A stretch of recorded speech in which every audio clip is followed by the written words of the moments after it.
what does your research tell you about money and about finances?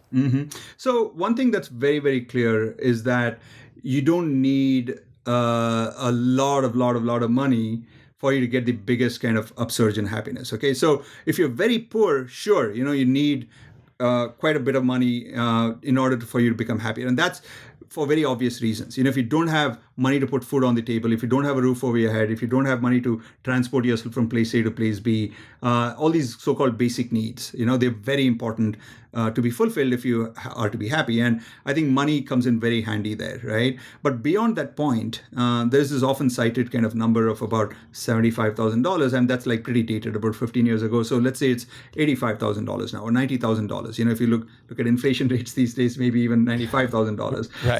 For a household, right, of 4 people, that's what you need for all people in the household to have their basic needs met. And beyond it, right, you earn $200,000 a year or $1 million a year, there's not so much of an uptake in happiness after that. Okay, not to say that money is bad. It's just that the amount that people think money increases happiness is much lower than it actually does.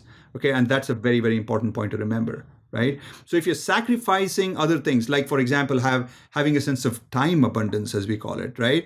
And you're running after money, but in the quest for money, you're being sleep deprived, you're not giving yourself time to kind of pursue your hobbies, you don't have time to walk the dog or socialize, then actually you're worse off happiness-wise. You'd be much better kind of slowing down on that pursuit of money and investing some of the time that you'd have spent earning money into these other activities, particularly social relationships.